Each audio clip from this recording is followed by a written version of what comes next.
Hey everyone, and welcome to This Explainer. Today we're diving deep into the financial blueprint of one of the most polarizing, innovative, and frankly, staggeringly successful entrepreneurs in human history. We are decoding the financial principles of Elon Musk. Now, whether you admire his companies or you just want to understand the raw mechanics of massive wealth creation, This Explainer is going to map out exactly how a $200 billion empire is built.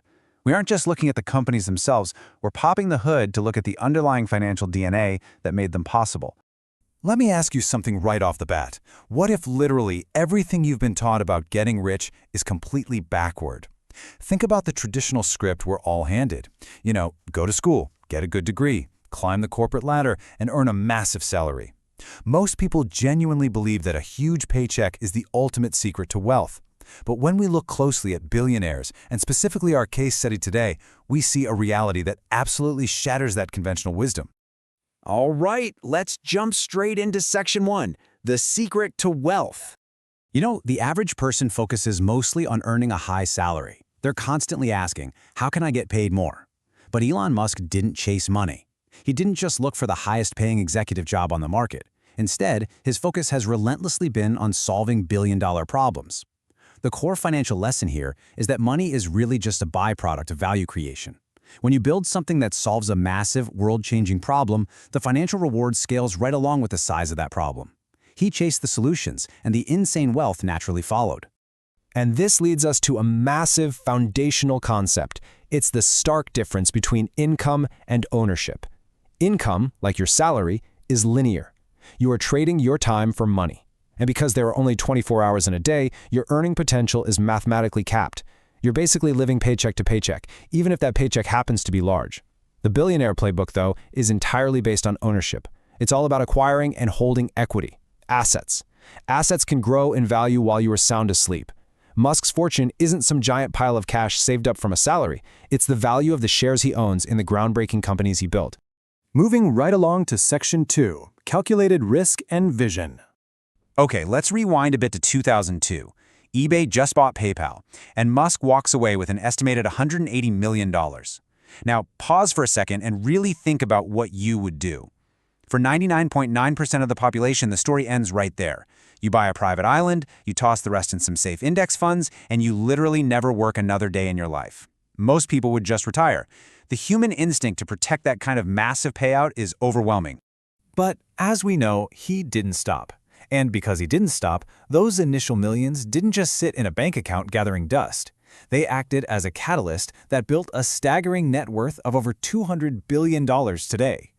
That number alone proves that his wildly unconventional path, choosing extreme stress and creation over an easy early retirement, was financially the right move.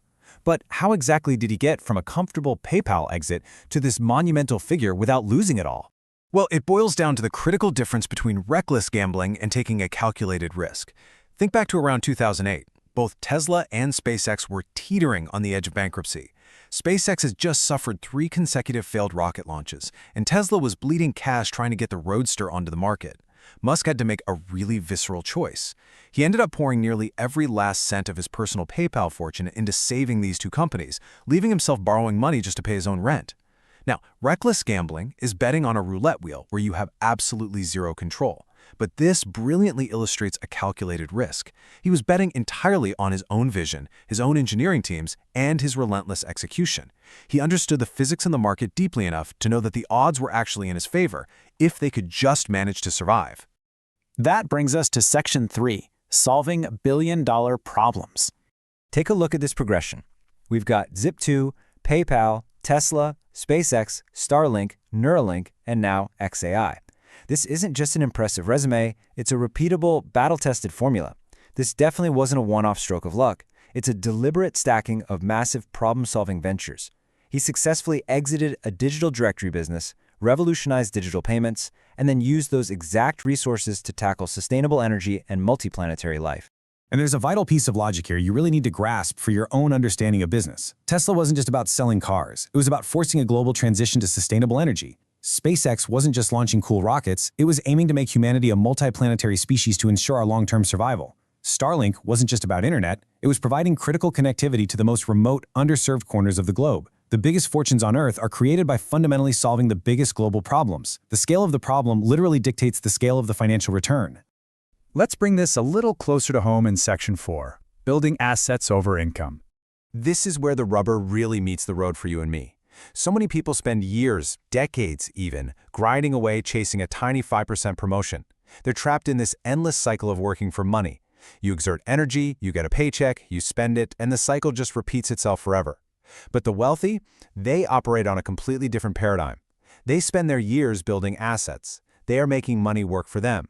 Whether that means buying stocks, investing in real estate, or building a small business from the ground up, they focus their energy on acquiring things that will eventually generate value totally independently of their daily labor. Okay, Section 5, Principles for Your Money. All right, let's break the billionaire illusion right now. Because the truth is, you don't need a PhD in physics or millions in seed capital to apply the underlying mechanics of this kind of wealth generation. I want you to zero in on these 6 foundational money principles. First, think long-term. We're talking decades, not days, because wealth compounds over time. Second, invest in skills. Your human capital is actually your first real asset. Third, like we just talked about, own assets. Stop just trading your time for a wage. Fourth, solve problems. Look for pain points in your own industry or community and offer a solution, because that's exactly where the money is. Fifth, keep learning. The world evolves so fast, and your financial literacy has to keep pace. And finally, accept temporary failure. Just like those first 3 SpaceX rockets, setbacks are really just expensive data points teaching you how to succeed on the very next attempt. These are the exact strategies Musk used, just distilled for everyday application. Look, I want to be completely clear here. You do not need to become Elon Musk. You don't have to sleep on a factory floor or try to colonize Mars. But you absolutely can, and for sure should, think like him when it comes to your own money. While the scale is obviously vastly different, the underlying mechanics of wealth creation, shifting from income to ownership, solving big problems, and taking calculated risks, they remain exactly the same, whether you're building a global tech giant or just managing a local portfolio. So I want to leave you with this powerful thought. Wealth isn't built overnight. It is built one smart decision at a time. The principles are staring us right in the face. It's just a matter of actually applying them to your own life's blueprint. So I have to ask you, are you going to spend the next 5 years just trading your precious time for a paycheck, or are you going to start building your first asset today? Think about it. If you found the structure of this case study valuable, make sure to subscribe to The Explainer for more weekly business insights. Keep learning, keep building, and I will see you in the next Explainer.